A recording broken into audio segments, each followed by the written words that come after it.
You're watching Footy Fantasy. Be the show, say the thing go meet your football needs. Banter from rivalries, he sure you go receive.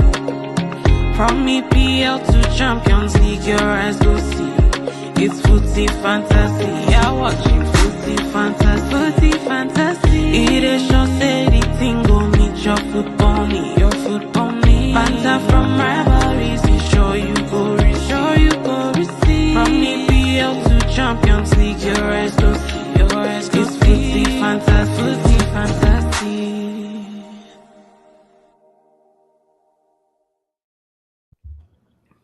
All right, good afternoon, brothers and sisters, ladies and gentlemen, children of God. We are back. We are back with another. Why are you laughing? Why are you laughing? Are you not a children of God? It's the children of God for me. Are you not a children of God? I was. Why are you laughing now? I'm a A child whole man of God. God like you, man of God, coach of God. Yeah, you they laugh. Anyway, guys, we're back with another episode of the Footy Fantasy Show, coming live to you every Sunday. I know there's a game going on right now, so we'll have an eye on that as well. I think Iran is playing against. I forget who they're playing against.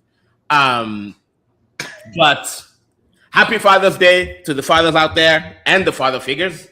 Shout out to everyone who is holding it down in the home with children, or who are symbolically holding it down in a home with children.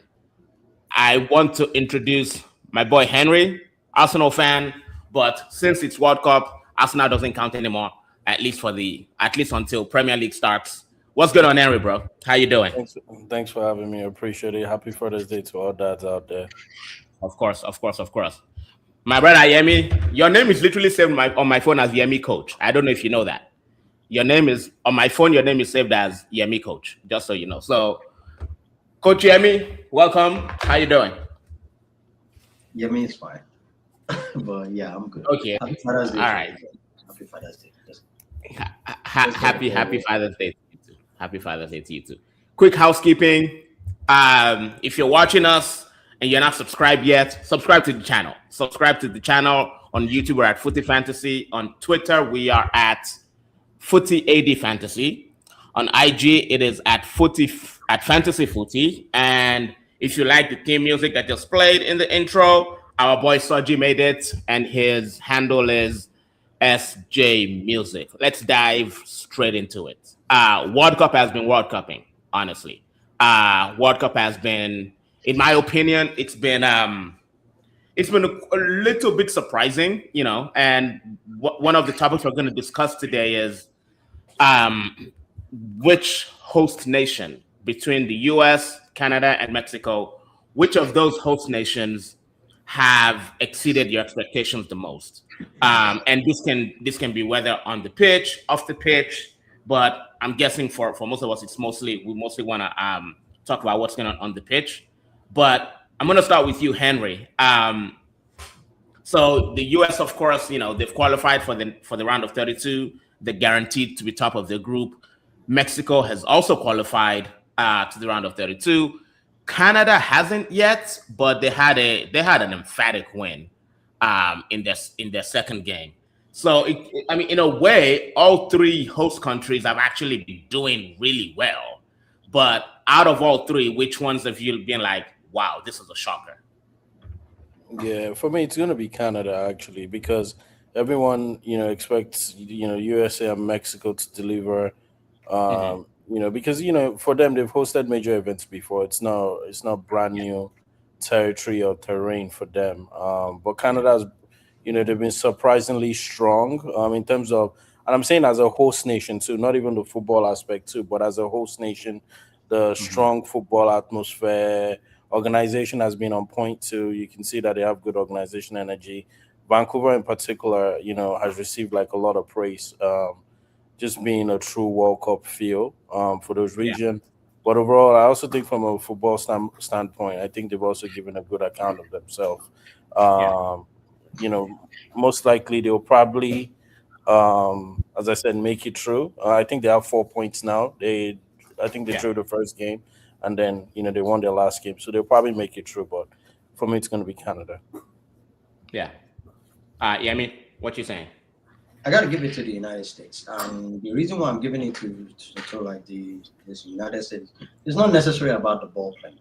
It's about what happens away from the field. I'm not heavy on social media, but I've been on social media lately just for the World Cup to just check out the field of how things are. And all I'm hearing is good stuff. People coming into the country, people wilding out because they saw Buckies. The Netherlands boss drove past my area, by the way, to come from Dallas to Houston. They drove by Madison. My friend was at Madison. The Buckies at Madison. It's a huge, it's one of the biggest Buckies within this Texas. One of the biggest. They drove through that and they shot the Buckies. And I'm not talking one bus, 3 huge buses. Wow. Traveling from Dallas all the way. And they were just amazed as to how many pump stations are there. There are about like 15 to 20 pump stations on the road. And they were first flag about saying, like, God, how many gas stations are you guys trying to fill up to go to war? And this is what they were saying. And when they are going to the Strait of Hormuz. And when they now got inside, they were so amazed at the food, at the taste. Man, I can't begin to tell you that there are people that are flying out of Houston and are flying away with condiments. Not food, ketchup, ranch. People eating food. People went to Whataburger and felt that Whataburger was probably the best burger they've ever had. Yeah. Some people went to Bucky's, ate chips, and they were like, I'm like, most of these people, in everything that they're saying is, we've been told about America in the past from UK, Scotland, all these places, but them coming here and experiencing the American thing, it's not the New York type. Those that went to Dallas, those that went to Boston. You talk about this in Boston, where like this Scottish people, they drank all the beer dry. They drank all the beer. They drank it dry. Yeah. They shipped beer from New York, drank that dry. Yeah. And if you know Boston, Boston is like college city, university city, where most of those guys drink. Yeah. They took over the city that the mayor was like, wow, we've never seen this in our life. Yeah. Dallas too, the same thing. People going to Atlanta, like America has showed that we may not have like a soccer field, but we have soccer infrastructure, that kind of that. All of our stadiums, nobody's complaining about the grass. Correct. That was used to play. Yeah. The only thing that you can hear people say, which is probably Simon Jordan is complaining about the en route into the New Jersey Stadium and that they need to work it better. But away from that infrastructure, nobody can say we don't have one of the best infrastructures in the world when it comes to stadiums and aesthetics, environment where people can go have fun, where people can go play. America has shut a lot of people up, and people are now beginning to have a better view of what the country is and not just what they hear from. Yeah. I think I will co-sign on that a little bit. I mean, the next topic we're going to talk about is about the biggest thing that has changed, your mind about this World Cup. But just to stay on this initial topic, I think it's actually significant how the world has seen how hospitable the American people can actually be, right? Despite all the rumblings before the tournament started, people getting denied visas, certain countries, not having the same grace or privileges that were being afforded to people from other. But by and large, we've seen fans, whether there are fans that are actually just locally based in the US or some of those coming from outside the country, we've actually been hospitable as a society to them. But in terms of a team that has like exceeded expectations, I would say for me on the pitch, Mexico has actually fallen short a little bit of my expectations on the pitch. I know this is not the same Mexico from the days of Rafa Marquez, from the days of Memo Ochoa, but they still should have a little bit of they should have had some convincing thing about them in the last two games that we've seen it, because they played against Korea. I think they were very, very lucky to win that game against Korea. The first game against South Africa, I mean, we know how bad the South Africans were, so Mexico just had to win that one. But just generally, I feel like they've made the slowest on the pitch start to the tournament. Definitely not as convincing as the United States have looked. I don't think they were as convincing as Canada. I think Canada is actually, to Henry's point, Canada has been pretty solid. Jesse Marsh, I didn't think it was going to I didn't think it was going to have much to show, but yeah, Mexico was sort of falling short in my book. I guess in the same vein, yeah, I mean, like, so are you saying that the biggest thing that you've changed your mind about, I don't know where your mind was pre-World Cup, but will you say that one of the biggest things you've changed your mind about is how the World Cup is actually looking like, in terms of people actually attending, people actually enjoying the World Cup? Because before the game started, I was like, oh, I don't know if this is going to be a good World Cup. So the basic thing was, about 2 weeks ago, it was me and Itata that were on the pod, and we were talking about just talking from the heart, how like it's so expensive. People, we don't think that people will probably show up as much and all that stuff. And then when I got off this pod, I was chatting to a friend, and I was like, man, if there's anything America would do, America would shock you. Because America doesn't know how to host a big tournament, whatever the tournament is. And you can say whatever you want to say about pricing. People are just going to show up. And lo and behold, Mumbai has not been wrong. Mm-hmm. Almost all the stadiums have been packed. People are talking about recession. There's no recession catching those people that are going to that stadium. In fact, yeah. People are paying 2,000 plus. Yeah. Okay, so yesterday, I can speak only for where I'm at, which is Houston. Yeah. Yesterday was Netherlands, Sweden. I was at church for practice on Thursday. People were still trying. A guy was trying to borrow money to get tickets for 2,000 plus to go and watch a game. He said, this is in my lifetime. If it's my rent money, my mortgage money, I mortgage that thing for me to see one World Cup. Guy, you are from Nigeria. It's not that Nigeria is playing at the World Cup. It's just the experience. He went. He finally got somebody who took pictures. He said, like, he was there when Manchester United played Man City. He was there in all the Manchester United games. He said, Yemi, I have not seen that place that loud and rocking like yesterday. Mm. And he said, you talked, because I was talking about how the commoners carry the game. The commoners rule the game. He was like, man, yes, it's true. Most of those people were just there for the vibes. Yes. A chunk of those people there don't know jack about soccer. Yes. But they left that stadium like, man, you know what? I've been messing up all my life. There's a sport like this that I've been going on with the vibe, with all the beautiful women and everything. And I'm just here in basketball. So now people are being reintroduced or introduced to being a full-time soccer team.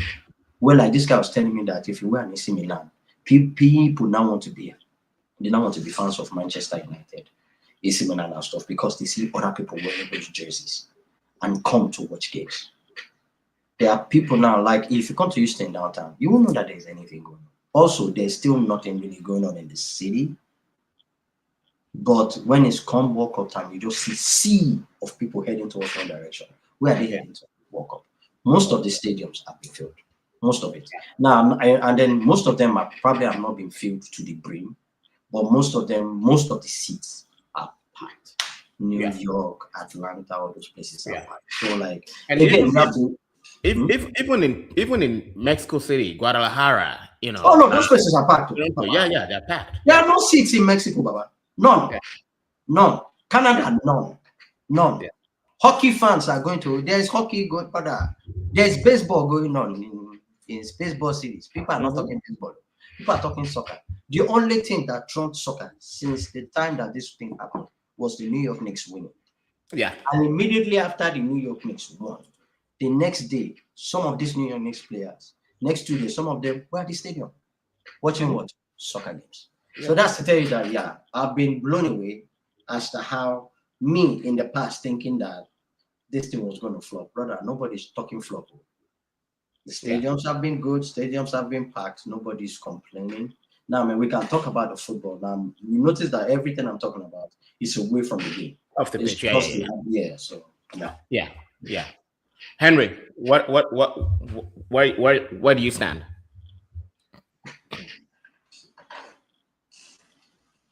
As far as like the atmosphere overall of the tournament, correct? Yeah, thing that has Yeah, that you've changed your I mind think about. yeah, I think it's in my own opinion, it's been very, very impressive, right? One thing is, I thought at the beginning of the tournament, just because of how large it is with the format, I thought it was going to be a little bit, maybe like some games will not be as competitive, will be more like laissez-faire. But to my surprise, I've softened my stance a lot on that. It's not a lot of meaningless games, right? That I Right. like as I thought. A lot of the debutants, I think the smaller nations have proven to be, to belong actually with the different storylines. And I just think that the fan experience too across the board has made the tournament like much more like relatable, right? So you see a lot of crossover. You see a lot of crossover fans from different other sports now, locking in and vining and making soccer part. I mean, that's what the tournaments are supposed to do anyway. But it's always good to see it in real time manifest. But overall, I just think it's been a good experience. Even Jersey here, I felt like, and I was telling Yemi earlier before we came on, sometimes it doesn't still feel like it's a World Cup. True. Um, with some with what you see or experience, like in terms of like a typical city feel, but leading to some of the games, you start seeing a lot more traffic.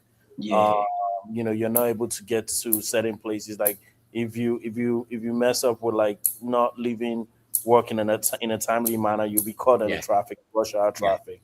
Because yeah, some are being bussed from like Philly to the New Jersey area and then back and forth because they're very, very close. But yeah, overall, I think it's been a good experience as a whole for with the format and just an excellent fan experience that most of us didn't expect. I didn't think it was going to be this fun. I just felt like the things that were happening outside of the pitch were going to upend. But some people always said, well, they felt like the level of soccer would exceed or like sort of rise up to calm down all those other turmoils that are going on outside. But overall, I just think it's been a good and excellent experience, especially even here for America, because America is not a soccer first nation, right? We always have to remember that it's a basketball, baseball first, even American F1 football. first, American football before soccer. Soccer is like what, maybe the fourth or fifth. Fifth. Fifth. fifth, Yeah, fifth. Yeah. NASCAR, there's baseball, there's No, you leave hockey. NASCAR. There's American football is number one. That's Hmm. you can. Hmm. Then there's baseball. Then there's Hmm. basketball.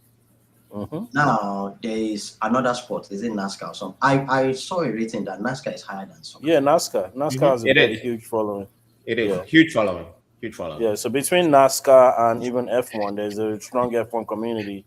Let's say if you combine both together, because they still other fall under motorsports and extreme Motorsport. sports. Yeah, So soccer comes probably after that. But overall, I just think it's been excellent for. I mean, it's doing the World Cup is having the effect it's supposed to have, in terms of like fan experience and re-exposing the game to new yeah, fans and new audience. Yeah. yeah, for sure, for sure. So I cheered because Iran scored, but then the goal was ruled out for offside. Iran is playing against Belgium.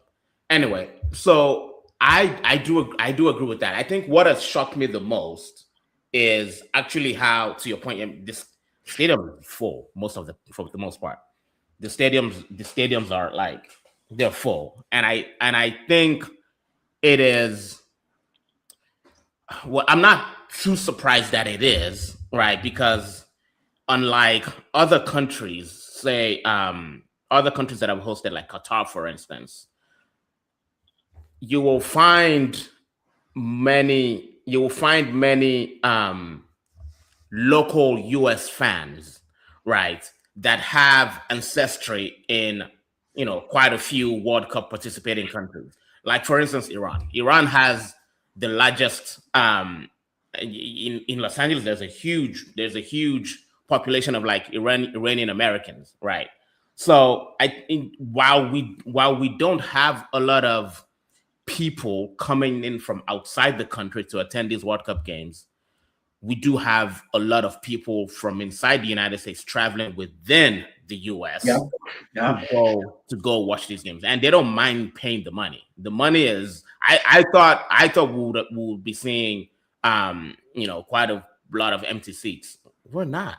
And that has to be said. So I mean, if nothing, America knows how to organize a party. America knows how to bring the money. We are the best. Where yeah. We are, So people are pulling up. You should find out why they are putting the final, man, in New York, New Jersey. Oh, of course not. I mean, we know why. We all know. Yeah. I mean, like the stadium that should have been used was the Dallas Arlington Stadium. Or the SoFi Stadium. The SoFi Stadium is probably the best one in the US. Yeah, You put them in New York. You should know. Yeah, you have to put it in New York, though. Yeah. Thank you, Asher. Thank you. We started to our Ghanaian brothers and sisters. Thank you, Ayo. Anyway, let's move on to the next topic. I want us to address two things very quickly. One is the red card that was given to Miguel Almiron of Paraguay when they were playing against Turkey, I believe. He covered his mouth with his jersey, said something that was deemed to be offensive, and the referee sent him off. Of course, this is the aftermath of the Prestianini rule. I think that's the boy's name, right? The boy from Vinicius and Vinicius rule. Yeah. And if just by way of background, anybody watching us that doesn't know what happened. So during the season, last season, Benfica, Real Madrid were playing. Prestianini, made a racist comment to Vinicius, covered his mouth. UEFA ended up, I think, banning him. And for the World Cup, FIFA specifically introduced new rules, one of which bans players and coaching staff as well from covering their mouths and saying offensive things, right? Now, there's an exception to that. Say if you cover your mouth and you're saying something that is not offensive, I guess in those cases we'll use like just context clues, right? But when you cover your mouth, when you say something offensive, it's an automatic red card. And that happened. That happened against Paraguay. When that happened against Turkey, when Miguel Almiron said something to I forgot the Turkish player he said it to, and the ref sent him off. Yemi, I want you. What do you think of that? I to this day, I don't know what exactly was said. I don't know if we've gotten any updates regarding what he said. Okay, so basically, based on what happened with Vinny, and I mean, like an investigation was made into the Vinny and this Cristiano situation, and nothing was concluded. So, like, it was Vinny's words against the guy's words. It was Vinny's words and Vinny's teammates against the guy and his teammates. So, listen. FIFA couldn't crack down on anything because you don't know anything that happened. So basically now, FIFA now said, you know what, to scrap all those things, regardless of whatever you're saying, you covering your mouth to talk to any opponent or just cover your mouth to talk to anybody is an immediate red card. I like that because it brings for this accountability. Everybody yells where we've all played ball before. You don't need to cover your mouth. If you want to talk, you talk. Yes. So listen, that saves a whole lot of racial stuff that is going on, or you just talking mad to people. If you want to say something, say it with your full chest. Say it with your chest. Yeah. Say it with your chest. Don't be afraid. Yeah. Now listen, but also I think what this FIFA did was FIFA is looking at it like this is a way that we can cover racism or any form of racism on the pitch to a point where now you are afraid. If you are going to say it, and with the way there's cameras, it's all over the field. So now there's nothing you say that they cannot read, they cannot capture, and they cannot review. They cannot review. So now, if you are a racist guy, you better shut up your mouth while you play. Your body language can bail you out. But if you open your mouth and just say, if you can't be this, if you are saying something nice to somebody by covering your mouth, it's an automatic record. So they are stopping that covering your mouth thing. Automatic record. You shouldn't. You are not supposed to. So say it openly. Yeah, that's just what it is. And I think, when we look at the rule on its face, it may appear harsh, right? Because players covering their mouths, it's something that they've been doing for some time, because they don't want. It's gonna take some getting used to, though. We will see some. It's gonna take some getting used to. It will take some getting used to. Like this season, a lot of players are going to collect red card. They will chop on, yes, because they are used to just covering their mouth and say stuff. So if you're asking me, am I for that? 100%. Okay. Or now, if you're asking, I don't know if I'm listening or prompting a topic, but if you're asking me for that halftime, those water breaks and stuff, that is another conversation. Yeah, that's a whole conversation. So I think that water break, I wanted to put that as a topic as well, but I actually believe that's only for this World Cup. I don't think this halftime. Not halftime. The hydration break. I don't think that's coming into regular league football, because I believe the hydration break at this World Cup, it's really an ad break. That's really what it is. They're just trying to make money selling commercials, right? And I'm not sure that I don't think UEFA or the FAs will adopt that into their own local leagues. But Henry, what do you think about the rule regarding covering your mouth and saying something, plus what happened with Miguel Almiron in the Turkey game? The rule in and of itself, it's interesting. I mean, on one hand, it's a good rule, but the problem I have with is, it's still subjective. Are we, how are we verifying or knowing exactly what the patient, the player said? How are we verifying that? Are they going to put like mics now, or like into the jerseys, like something to verify, or are the players going to be mic'd up 90 minutes or whatever if it goes to extra time? So the intention is good, but I don't know about the execution, right? Because again, there are what do they call it? There are ways that it can be misinterpreted or misapplied, right? Say for example, technically too, the guy that went to do the whole reporting, he also covered his mouth while he was reporting, right? So what if the other guy claims he also said something to him and said, well, you covered your... Do you understand? So you can get all tricky and technical. So I can speak to that if you don't mind. I mean, when you're done, I can. When you're done, I can. No, I pretty much don't. But as I said, it's something that on the surface, the intention, it makes sense, but the execution, I don't know. It might not. It might not be easy. Yeah. So basically, how this in FIFA does it is, I read somewhere like this. Most of the cameras and the mics they have, even on the stadium and the video, like the video or angles, they see everything. Like no matter the sound you make, there are people now that are employed to read lips, and they do a very good job at it. And with the use of AI and all those things, you can always figure all those things out. They send those things to an auto simulation thing. They will tell you everything you said. So now what they're trying to do is, they've been talking about this whole racism and stamping out stuff in the game. It's not just about racism. It's if you cover your mouth, whatever you are trying to say must not be good.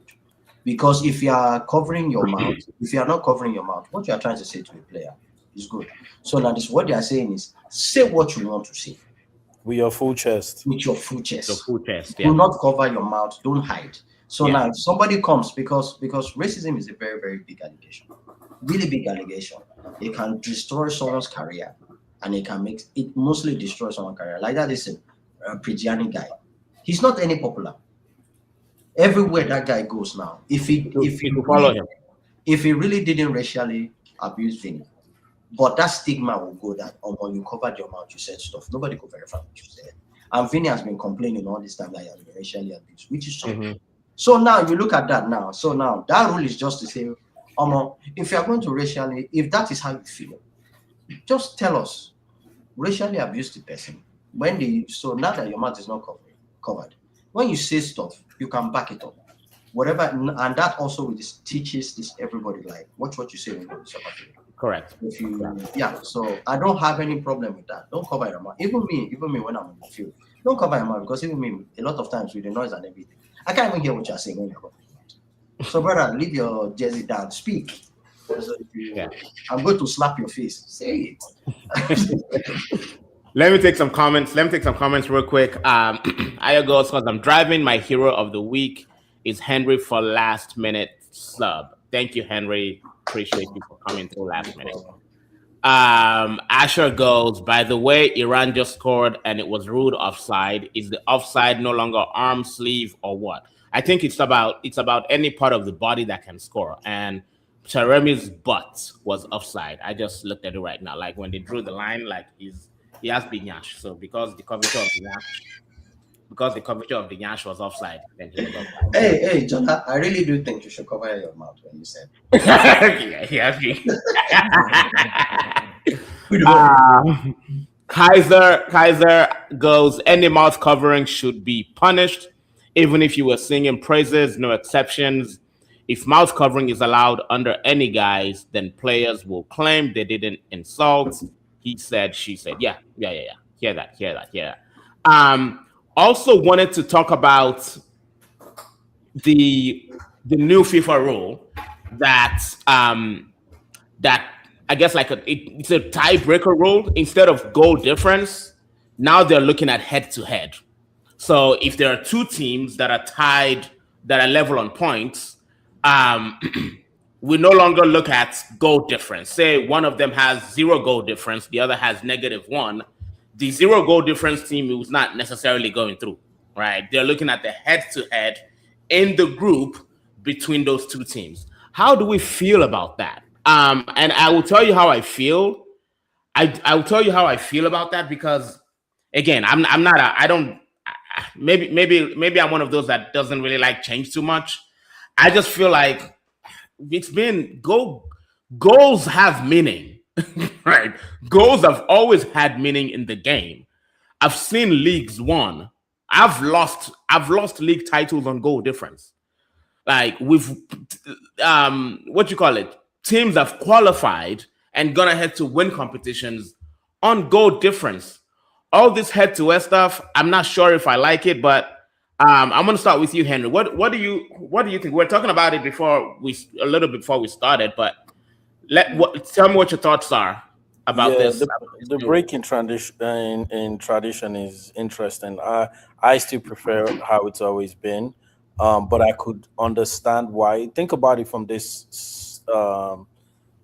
this thought process because for one, remember this is the year they expanded the teams, right? The formats, Yeah, the team formats. So maybe that thought process is, and I don't know, I'm just, guesstimating here, is in order for us to ensure that these guys are taking all these games serious, right? And there's nobody feeling like, they don't want to make any game feel inconsequential. Let's ensure that maybe we should factor in the fact that if there's a tie, we will use the head-to-head rule. Because in essence, what that means is for any game you're playing, then you're taking it serious. You can't say, well, let me use a lesser, even if you've secured 6 points and almost guarantees your qualification, you still probably will put out a team out there that would give a good account of themselves, right? And then for teams that with lesser opposition, it just makes you take games a little bit more serious, right? And not be lax about it. I think that's the thought process of the rationale. Is he good? You can argue for, you can argue against. I mean, I don't really care, but I think just because we're used to, I don't think it's something that'll carry on. Now, if it carries on into like the league or something, then that will even be a different yeah, ball game, right? But let's hope he stays here for now. And let's just see. But you know what's always funny with the World Cup? It's always a test for this rule. They it see is. how he does, and then they will say, Yeah, "Hey, let's adopt it." So yeah. you never know. But on the surface, though, I think it's actually a good thing, in my own opinion. You don't want to be resting teams. Let me give you a mini comparison. But I know it's not the same game, but think about it. Remember when it was, what were they calling it in basketball? Something loading, rest loading, when teams will intentionally bench their superstars Mhm, mhm, to mhm, rest them. You understand, mhm. for games that they deem, much more important, or that they're meeting more of a rival team, Mhm. right? So in that case, if it's in soccer, like you're playing, let's say, Manchester United is playing Portsmouth in the league. I'm just giving an example. You're much likely to say, it's Portsmouth. Let me use a team. I could relax or rest some of my players, right? Versus using the starters, right? So you can argue for and you can argue against it, but I don't think it's too much of a bad idea, in my own Okay. opinion. Before you go, Yami, let me just read some comments. Asher goes, I do I do think red card is harsh. I think it should be a yellow. I think he's talking about the Miguel Almiron red card for covering the mouth. Yeah, I mean, Asher, the intent of the rule is what FIFA is actually looking at it. So if the intent is to really punish, well, then they have to give a red card. But I hear your point. I hear your point. Kaiser goes, I support the head to head over goals scored. If you are better than me, then be better than me when we meet. Not you scoring a dozen versus Curacao. You know what? Kind of hear that. Yemi, what are you saying? I'm with this guy. That's the point I was gonna make. Like, I'm totally for the guy that just. I'm for the rule. Like, okay, it's just like this. So let me explain it to people. You have four teams in a group. Everybody plays each other. You know what I'm saying? So, like, let's say I'm on the team and you, Jola, you're on the team, Mr. Moderator, good moderator. And then Mr. Henry is the top of the group. And they're fine, like, who, like, would be the second to qualify. Both of us, we have the same points. But maybe I played you, or maybe we just have an extra one person in the group. And I played, and then we all played that person. And you beat that person. Uh, you beat that person 3-0. I beat that person 2-0. But when me and you played, I beat you. I beat you and I scored more goals. That is the head to head. We're like, whoever you are going head to head with, who won that game that me and you played, that matters. And I like that because it's like you said, you can go and beat this at Curacao, where really it's hard to beat Curacao now because Curacao just showed the world that they are not opposed. Yes, Not beast team. they're not gonna So, take so it this, down. I think what they're trying to do is all games you play to the best and score the most goals. Mhm. One thing they are encouraging in this competition is score a lot of goals. The more goals you score will count for you. Because now, if it's head to head and both of us withdraw, now they can look at the draw and now look, okay, man, since there's a draw and everything, we can now look at the goals. But if it's draw and we're on the same level, or it was the same 0.00 draw, then men they'll have to look at the goals.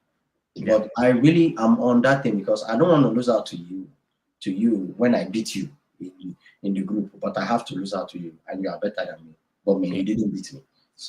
So yeah, I'm with that. I'm with it. I hear that. Hear that.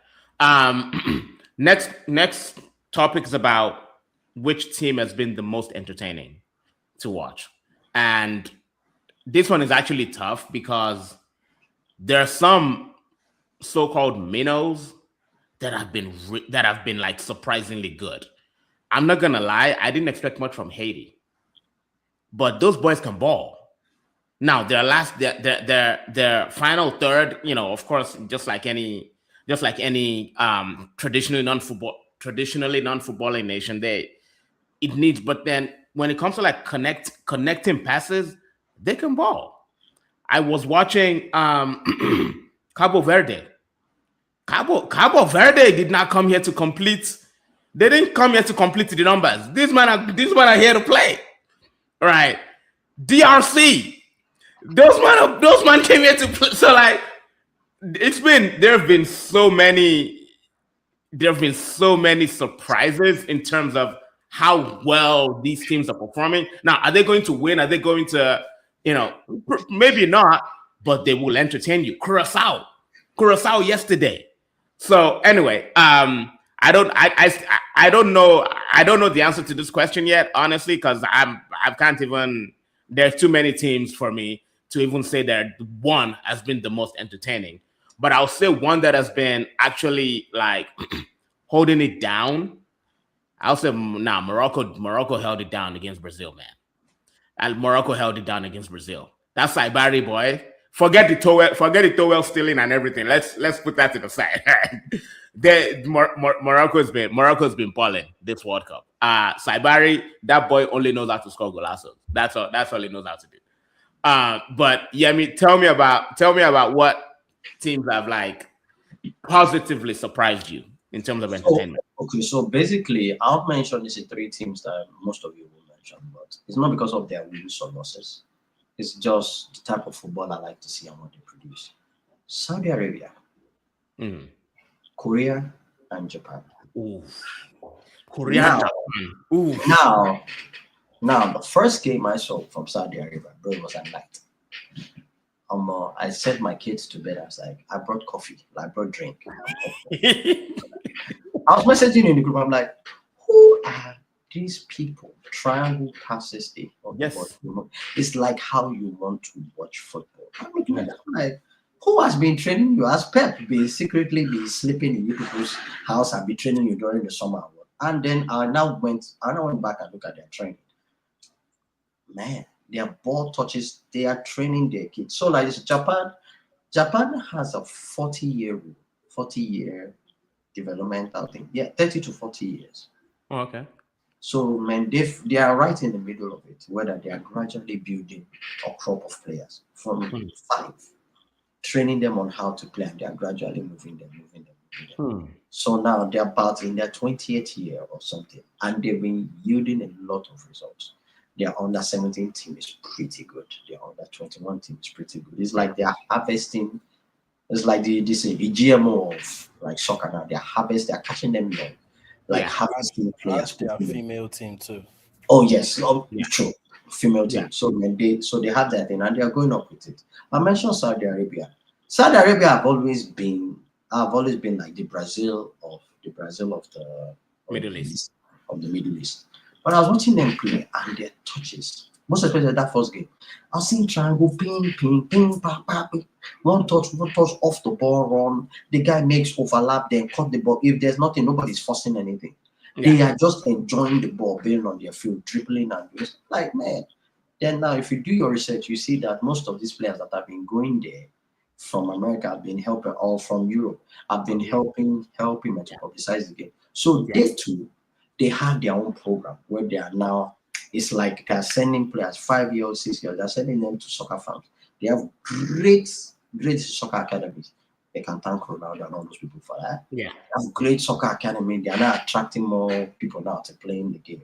The same thing can be said about South Korea. So those teams, man, I know like a lot of people will mention them, and then Saudi Arabia was just spanked not too long ago. But if you are talking of pure soccer, away from those tops, look at those guys, man. Yeah. Here, Henry, talk to us. Yeah, for me, I second a lot of the things. For me, it's a couple of teams, right? Definitely, I'll say Japan for me. And then the other two traditional teams that I would expect to will probably be Germany and Netherlands. I think those teams have given a good account of themselves. I didn't expect Netherlands to beat Sweden 5-1. That's just me. They just gave Sweden a dose of their own medicine. Because Sweden beat Tunisia 5-1. I didn't expect that. And then, the regular teams that you made mention too, the Curaçaos, the Saudis, Capo Verde. I was laughing at everywhere when they said Capo Verde. I'm like, in qualifiers, they were not playing. They were not playing. Like that qualifiers, they were very, very effective in their qualifiers. They put Cameroon to shame. Baba. Yes, yeah, that's what I'm saying. They were very, very effective in their qualifiers. So a lot of these teams, that's why I feel like most people were sleeping on them, but they've given a good account of themselves. There are some surprises, but those are the teams that for me are marquee that I would give extra kudos at this point. Yeah. Let me see. Okay, we don't have comments on this topic. Now, last question. Well, before we get to heroes and villains of the week, and I think we've already touched on this, like the 48 team format of this tournament, of this World Cup tournament. I initially thought that it would. I thought it was. We know what. It's it's a money grab, of course. They want to play more games, sell more tickets, sell more commercials. Yeah, we get that. But I don't think the quality has been watered down. I think the quality of the balling quality, the football quality, I thought it was going to be white. I thought it was going to be washed away, but I think it's actually the quality is there. It's sort of it's decent. And especially, when we talk about teams like Korea, Japan, Saudi Arabia, even Qatar. I mean, they're not as good as Saudi Arabia, but you can see that they have that little bit of football education in terms of playing triangles. They want to do it. They're just not as good as the Saudis. We have teams like Curacao, Haiti, Cabo Verde, but also remember when we are coming from Nations Cup, because Nations Cup also had that expanded format, and I don't believe the quality of the game was watered down. So I'm actually not surprised that the quality is not watered down, but I think the 48 team expanded format, I think it's actually working. I'm just mad that Nigeria still cannot make it after 48 teams. That's one that I will never get over that. But go ahead. Talk to me about this 48 team format. Okay, so remember when this UEFA did the expanded teams matches for the Champions League? Yes. People were complaining that it wasn't work and stuff, and it has been some of the best matches we've ever watched in the Champions League. The weighted compared to the former ones. And a lot of people, it's too many teams. It has to be the top of the top. It can't be just be giving gifts to team. This is the top of the top competition. You have to be at the top of the top for you to make it. And you saw how those small teams just come and slap some of those big club teams. There are a lot of big clubs that don't make it past their group. In the group, so everybody's now taking the game seriously. The same thing too can be applied to the World Cup. So now listen, I might be a little bit long-winded, just bear with me. FIFA is somewhat jealous of UEFA. UEFA has a yearly Champions League competition that generates a truckload of money. Yeah. They have Champions League, they have the Europa League that generates money. Yes. The Conference League still generates money. And they play it yearly. The biggest competition for UEFA is actually the Champions League, not their European Nations Cup. It's the Nations League. No. Nations League. No. The Nations League is different. There's the. Oh, you mean the Euro? The actual Euro. The Euro. Let's just put it. Yeah. And that one too generates money. So FIFA has been looking for ways to bring money into the sport. And then, as I was even talking about it, a lot of times you can't be the head of the footballing governing body, and your sub is making money that can slap the head's face. You have to find it. It's true. UEFA makes a truckload of money. I mean, I'm FIFA, and then UEFA is almost turning to his own giant, to a point where FIFA now cannot be. They can't chat to UEFA. They can't be talking rubbish to UEFA, because UEFA is like, man, look, I make more money than you in my sleep. So now we are seeing the water breaks. The water breaks are not necessary for water. FIFA looked at American football. FIFA looked at basketball. Their format is from American football and basketball. Where those breaks, they can be in 4 quarters. Yeah. Where you can now just interview coaches in between halves, where coaches can give, and all those things is money. While they are interviewing coaches, they are running an average ad is from 200,000 for 30 seconds to 780 to 1 million to a minute. And there are a lot of ads that are going in, all those bots that you see is money. This is them just trying to bring money in.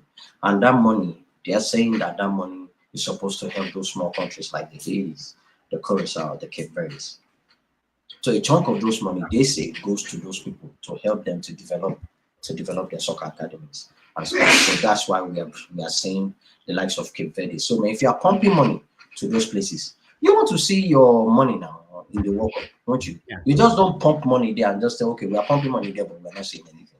So even now to this FIFA, it is kudos to FIFA, because FIFA can come and say, yeah, we pumped money into Cape Verde about 8-9 years ago. We are seeing the results. They are here now, and they drew against Spain, the best team in Europe. Yes. Curacao, They drew against what team yesterday? What team did they play that they drew? They had a draw yesterday. Was it Ecuador?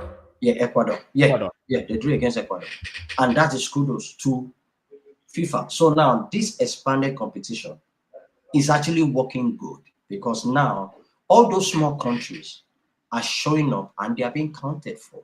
Yeah. A lot of these like both Disney keepers, Cape Verde's keeper, social media from like 200,000 to like 5-6 million. They flew his mom in for the second game. Don't you think that guy will fire them? That's another story again. That FIFA can come out and say that there is the World Cup, no, but now we are creating experience and we are creating stories. The same thing can be said about the keeper of this in Curacao yesterday. Yeah. His social media shot up to millions too, because he faced the most amount of shots and saved the most, about 15 or 16 in one game. His social media shot up now. Yeah. So that's the stories now. It's not just about football anymore. FIFA is trying to do the American thing, create stories that sells. Soccer would now becomes like a show, a soap opera. Different components say. So that's what we're seeing, man. And then good thing about it is, if you look at it away from football, and with football is everything is FIFA is touching right now. It's coming today. Yeah. Henry. Yeah, as I said earlier on, again, I thought the expansion was going to water down the tournament, but it's not been that case. You can even make a case that the quality might have even gone up a little bit. You know how sometimes you feel like you feel like when there's increased quantity it might affect the quality, but that has not been the case. I think it's been the tournament as a whole so far with with the expansion, it's just shown that with this tournament you can always aim to like get other teams that are not traditionally like that we're not used to seeing, give them an opportunity or avenues to vie for sports so that they can compete at the highest stage, right? The downside is just that the advancing from 32 to 48 teams, it reduces some form of urgency that made the old group stage so more dramatic, right? Remember how dramatic the old group stage used to be? But overall, it's not perfect. But in my own opinion, it's a net positive as a whole. Yeah. Can I also say something? Can I say something? Go ahead. Yeah. Somebody said something yesterday that really made sense. How many countries are in Africa? We have about 54. Let's not just say just countries. Let's just say in terms of this population, we are almost close to billions of people in Africa. We are close to Europe. Europe has about 9 or 10 more countries. 9 or 10 more countries than this in Africa. Yeah. I think Europe has about 16 to 19. Africa has 10. South America too have their own. Oceania and everything have their own. So now you can look at it that initially was Africa better represented in the past in all these World Cups. Initially it was one country, then it was 3, then it was 5. Yeah. So now I think this one now makes it open now. I think this FIFA this is almost looking at it like I want most of the top countries with me to find a way to get into the World Cup. Yeah. So that we can create a great competition. Again, I'm saying FIFA is creating stories. FIFA is creating soap opera, something that you can talk about so that in the next 2 years, you're still talking about it. You're still talking about it. And let me also like part of this is it will also talking about stories. You're changing people's lives. Yeah. You look like Curacao goalkeeper now. A team will pick him up. I don't even know what club he plays for, but somebody will pick him up, right? Bro, Cape Verde's goalkeeper is 40 or 41. Right. Do you think that guy is not going to get the bigger club when he finishes his World Cup? Yeah. Regardless of whatever happens now, Homeboy is not just going to get a bigger club. He's richer, social media wise. The guy can go and come out now and decide to be a motivational speaker. You want to tell me that a lot of people are not going to call him? Yeah. Lives are being changed. Lives are being changed. Yeah. This is an exposition. You're coming out. It's like you come out. It's like you're writing your own resume in front of the world. Yeah. If you want a better job, you perform here. Ensure that you have great attitude. You Yes. have broadcast skill. Yeah. That's your resume. So now, a player that is what's this, 20 million. After this World Cup can jump up to like 80. Diamante. Yeah, Diamante. Look at Diamante. Diamante initially was about 70, 80. After one game, that first now game, they are rejecting 90 million. they are rejecting 100 million. Liverpool did a Look at verbal that. stuff with 100. They told Liverpool, take your money and Yeah. slap it in the face. Yeah. Look at this in England player, Anderson. One game, he was nominated as one of the best players. Now this in not now first. Like if you don't have 120, yeah. So yeah, it is changing people's lives, and us fans will just have to get comfortable with change. Let's move to heroes and villains of the week. We'll start with villains because I want us to end on a positive note. Villain for me, honestly, I think it's Turkey, man. Turkey, especially I say Turkey mostly because before the tournament, I don't know if you caught this. The first game was against Australia, I believe. And Hakan Çalhanoğlu, this man was out here talking about, oh yeah, we have a far superior squad. We are better than them.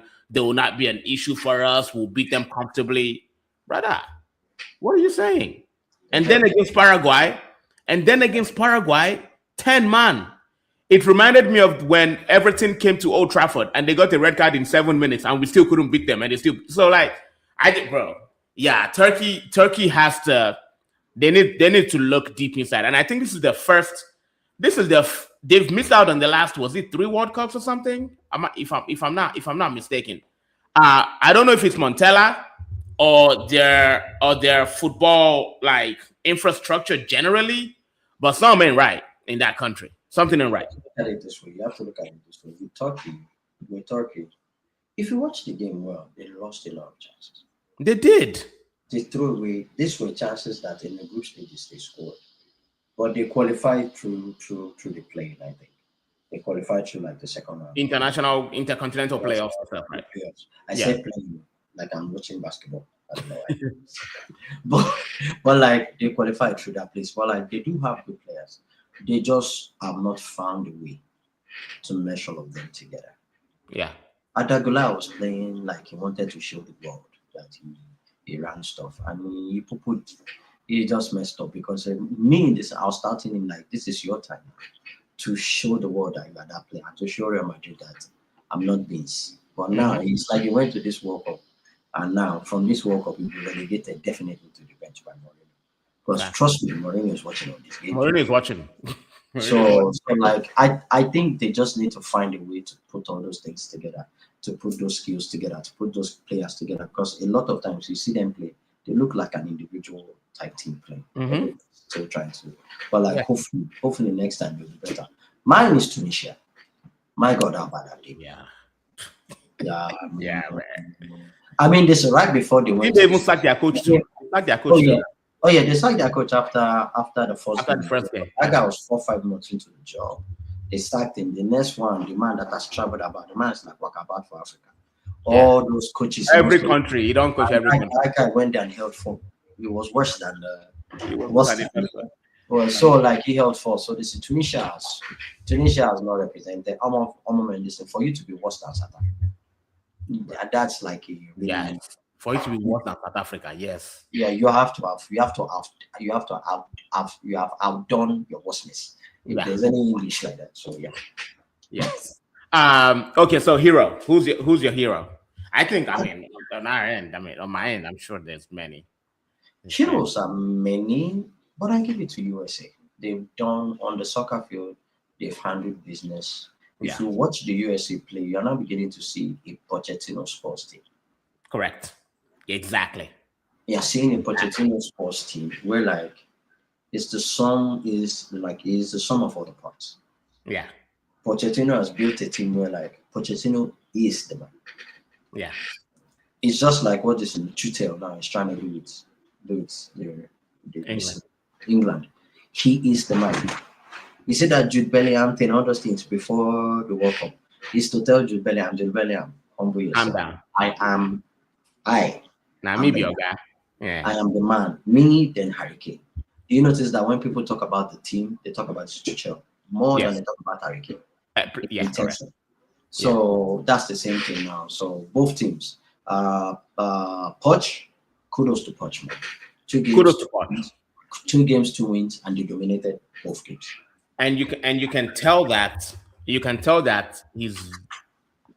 what he's building is actually a real team, right? Because even look at the first game they played against Paraguay. They played against Paraguay. Pulisic played well, but he didn't come out in the second half. Nothing changed, right? Look at the second game now. Yeah, second game, Pulisic didn't play at all. They still. So it's not centered around one individual anymore. That's a Poch team. Yeah, Poch has put his imprint on this team. Like, we are the sum of all the parts. If one person in here, we're still going to ball. We're going to play around. Exactly. The team dresses well. They press in bunch. They close up gaps. Their offside traps are good. Their forward press is good. They keep the ball when they need to be. They know who they are. They are not going to outpossess you. Yes. So they play efficient Pochettino football. Yeah. All right. I think that about wraps it up. We are going to sign off so we can go watch the rest of Iran versus Belgium. I think it's still 0-0 as of halftime. Thank you to everyone who's in the chat. Asher, thanks for joining us in the chat. Ayo, thank you. Kaiser. And Henry had to leave early, but we thank you for joining last minute. Coach, always a pleasure, man. Always a pleasure. Happy Father's Day to you, man. Happy Father's Day to you too. Happy Father's Day to all the fathers out there. And we shall see you all next week. Bye, guys. Thank you, man. Stay blessed. All right.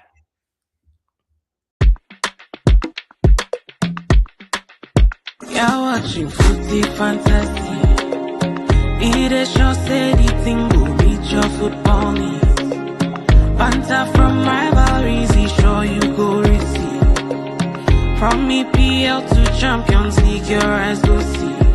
It's Footy Fantasy. You're watching Footy Fantasy. Footy Fantasy. It is your steady thing, go meet your football needs. Banter from rivalries.